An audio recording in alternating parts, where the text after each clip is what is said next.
Mid-song, Elvis stopped singing, set down his microphone, and said, "Lisa Marie, Daddy loves you." The arena fell silent. 50,000 people held their breath. The king of rock and roll, in the middle of "Love Me Tender," had just done something no one had ever seen before. He knelt down on the stage of Madison Square Garden, tears streaming down his face, and reached toward the wings where a small figure in a pink dress stood frozen. But how did we get here? How did the world's biggest entertainer end up breaking every rule of show business for one tiny girl? Let me take you back to that incredible night in 1977. A night that would change everything anyone thought they knew about Elvis Presley. It was June 10, 1977. Elvis was halfway through his final tour, though nobody knew it yet. The man who had once moved his hips and scandalized America was now 42, heavier than he'd ever been, struggling with demons that would claim his life just 2 months later. But on this night, something different was in the air. Behind the scenes at Madison Square Garden, Elvis paced in his dressing room. The white jumpsuit hung on him differently now, the rhinestones catching the harsh fluorescent lights. His manager, Colonel Parker, was rattling off numbers, ticket sales, merchandise, the next city. But Elvis wasn't listening. "She's here tonight, Colonel," Elvis said quietly, his voice barely above a whisper. "Who's here?" Parker looked up from his papers, annoyed. "Lisa Marie. Priscilla brought her." The room went quiet. Everyone knew about the divorce. Everyone knew about the custody battles. Everyone knew that Elvis rarely got to see his daughter, the one person in the world who could make the king of rock and roll forget he was famous. 20 minutes until showtime. Elvis walked to the window of his dressing room and looked down at the crowd gathering outside. Thousands of people, all there to see him. But somewhere in that arena was a 6-year-old girl who just wanted her daddy. Subscribe and comment because what happens next will change everything you think you know about Elvis Presley. The show began like any other. Elvis walked on stage to thunderous applause, the spotlight hitting those rhinestones and sending sparkles across the darkened arena. He was professional, charming, giving the crowd what they came for. "That's all right, Heartbreak Hotel, don't be cruel." Hit after hit, the audience eating out of his hands. But those who knew Elvis well noticed something different. His usual swagger was subdued. Between songs, his eyes kept darting to the wings, stage left.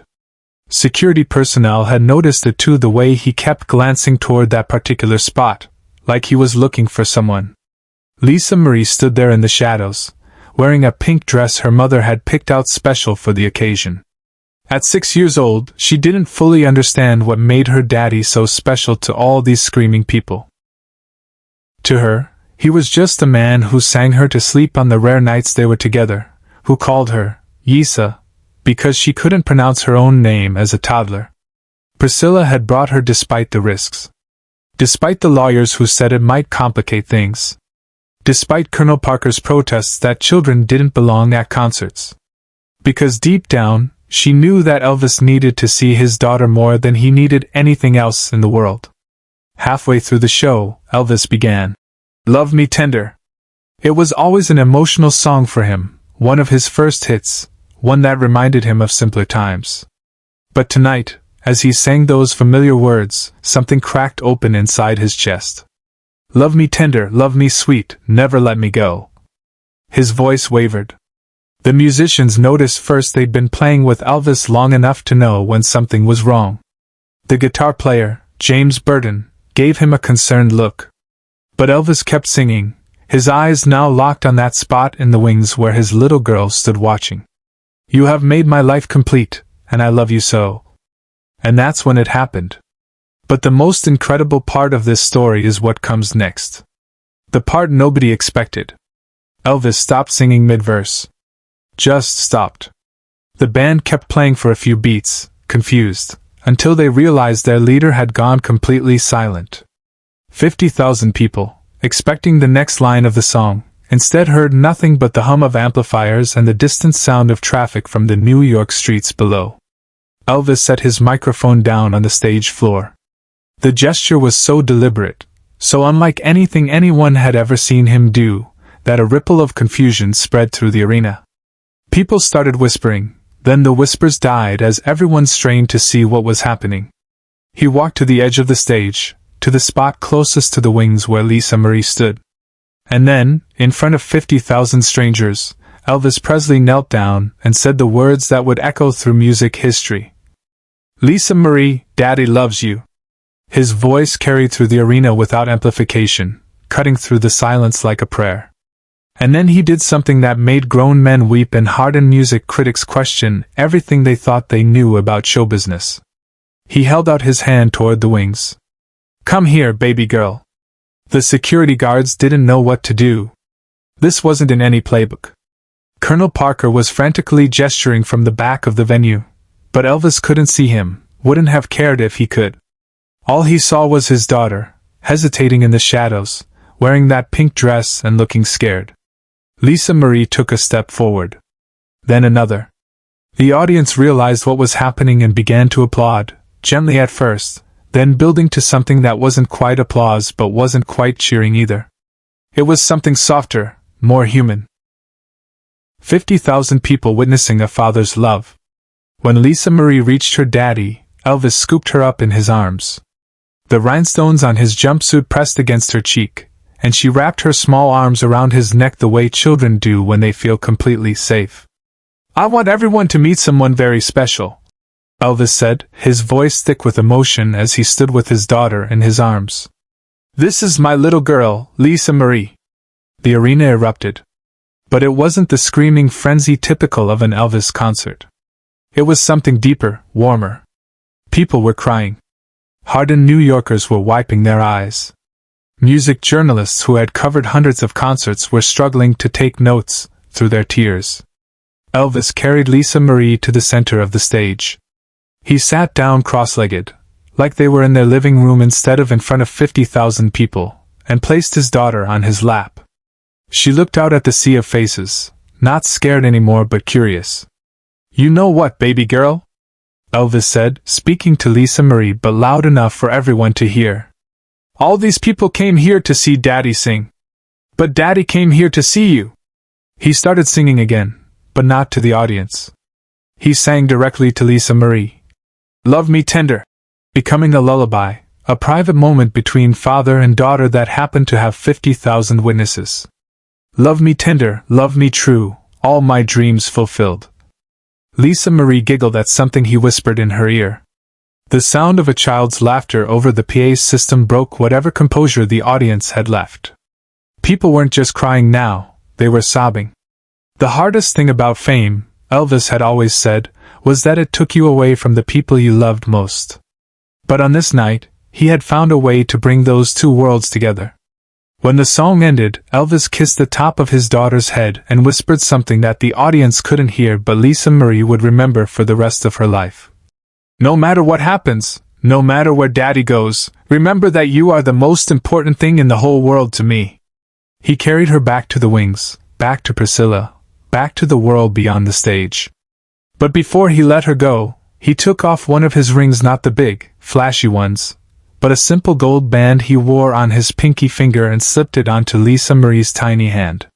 "This is so you always remember tonight," he said. "And so you always remember how much Daddy loves you." Share this story and subscribe because what happened next changed Elvis forever. The rest of the concert was unlike anything Elvis had ever performed. The audience, having witnessed something so raw and real, responded to every song like they were part of something sacred. Elvis, meanwhile, seemed lighter, freer than he had in years. The weight of performance, of being the king, had lifted for those few minutes with Lisa Marie, and some of that lightness carried through the entire show. But the real impact of that night wouldn't be felt until much later. After Elvis died in August 1977, just 2 months after that concert, the story of him stopping mid-song for Lisa Marie became legend. People who had been there told their children and grandchildren. Music historians documented it as one of the most human moments in rock and roll history.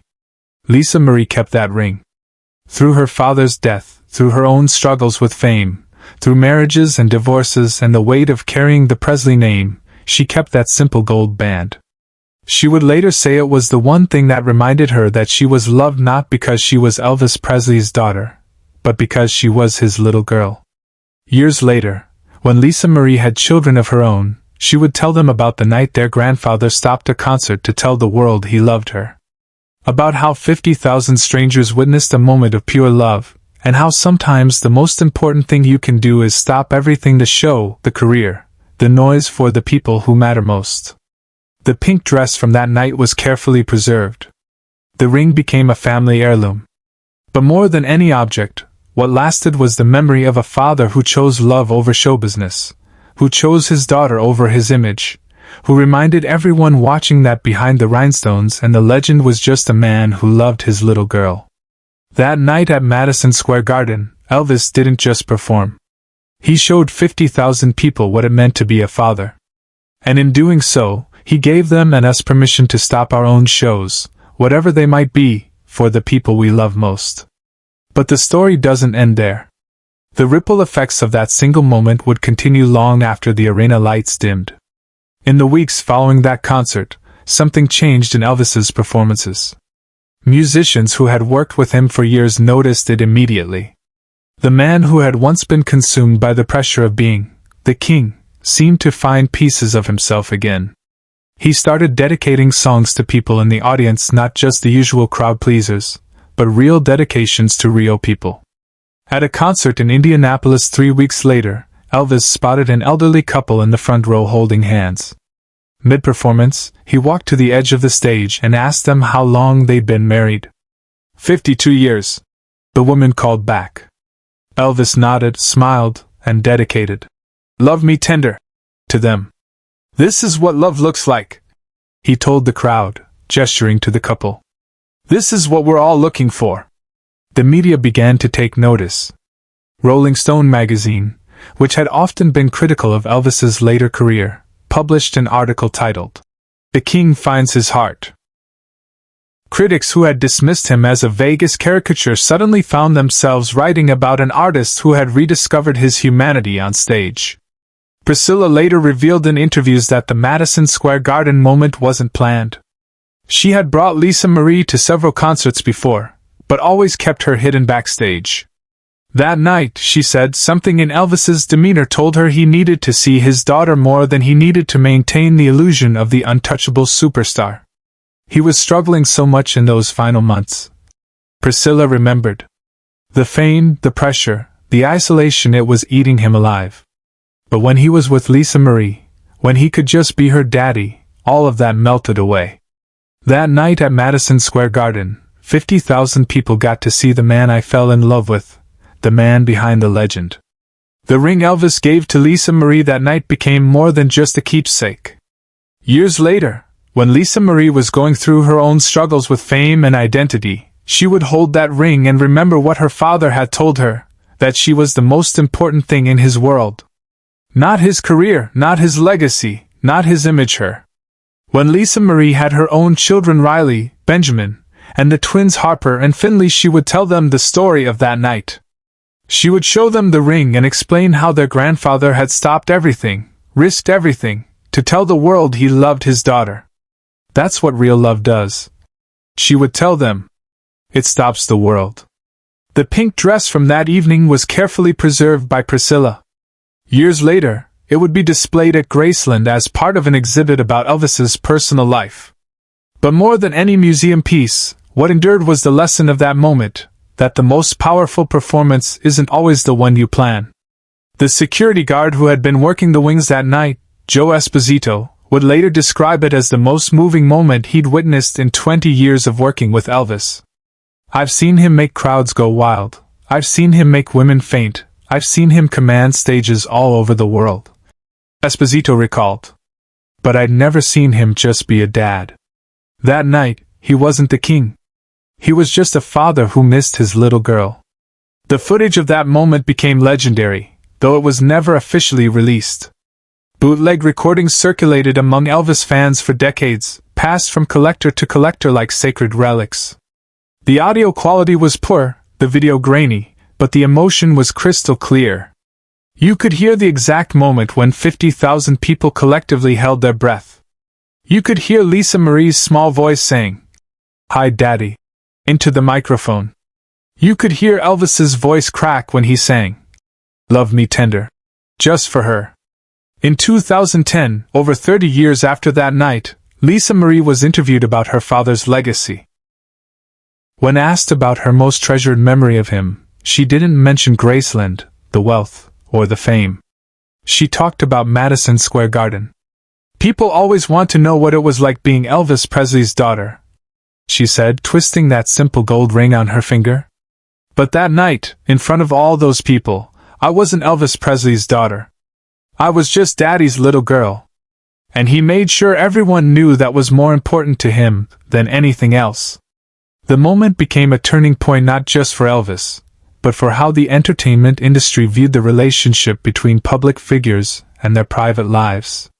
Before that night, the unspoken rule was that personal moments stay private. After watching Elvis break that rule so beautifully, other performers began to understand that sometimes the most authentic thing you can do is share your humanity with your audience. Like this video, share it with someone you love, and subscribe for more stories about the human moments that make legends immortal. Because sometimes the most powerful thing you can do is simply say, "I love you," even if 50,000 people are watching.